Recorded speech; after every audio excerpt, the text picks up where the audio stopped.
ज्यांच्या पतीचं निधन झालेलं आहे किंवा वडिलांचं निधन झालेलं आहे किंवा डिवोर्स असतील म्हणजे एकल महिला असतील त्यांच्यासाठी आम्ही वेबसाईट लाडकी बहीण योजनेअंतर्गत अतिशय आनंदाची अशी बातमी आलेली आहे.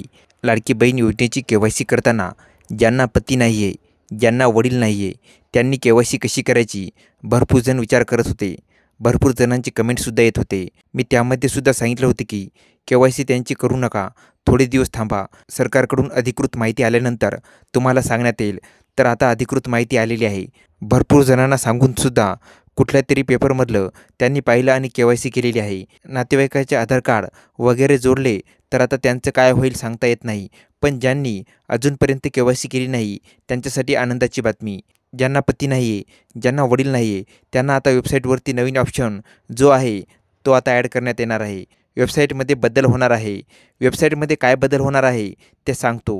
वेबसाईटमध्ये एक ऑप्शन ॲड करण्यात येणार आहे, ज्यामध्ये ज्यांना पती नाही आहे, ज्यांना वडील नाही आहे, त्यांना आता कागदपत्रे अपलोड करावी लागणार आहेत.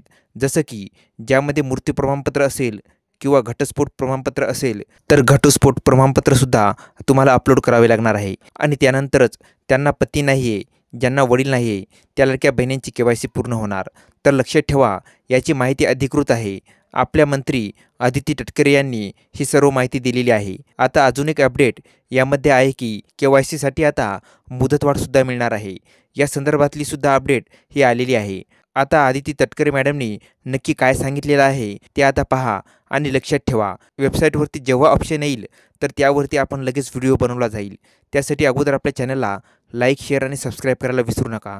चला तर मग आदितीताई तटकरे नेमक्या काय म्हणाले ते आता बघूया. साधारणपणे रोज 4 ते 5 लाख महिलांचं ई-केवायसीची प्रक्रिया ही साईटवर पूर्ण होत आहे. म्हणजे साधारणपणे 1 कोटीपेक्षा जास्ती महिला आज बऱ्यापैकी त्यांचं ई-केवायसीची प्रक्रिया झालेली आहे.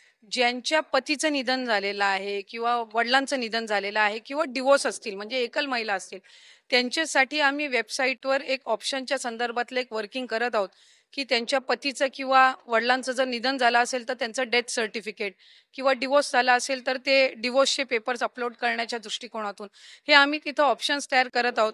त्यासाठी वेबसाईटमध्ये ज्या काही त्या पेजवर ज्या काही बदल करण्याची गरज आहे त्याची प्रक्रिया ही आम्ही सुरू करत आहोत. त्यामुळे साधारणपणे ज्या सर्व पात्र महिला आहेत त्या लाभापासून वंचित राहता कामा नये या दृष्टिकोनातून आम्ही काम करत आहोत. नाही, अशा 18 नोव्हेंबर पर्यंत साधारणपणे ई-केवायसीची प्रक्रिया आहे.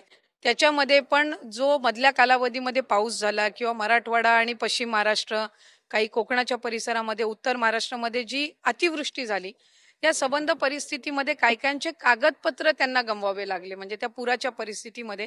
तर त्या संदर्भातला निर्णय हा आम्ही त्यांना एक्सटेन्शन देणं, मुदतवाढ देणं हे आम्ही निश्चितपणाने त्या ठिकाणी करू आणि कुठलाही पात्र लाभार्थी लाभापासून वंचित राहणार नाही याची दक्षता आम्ही नक्कीच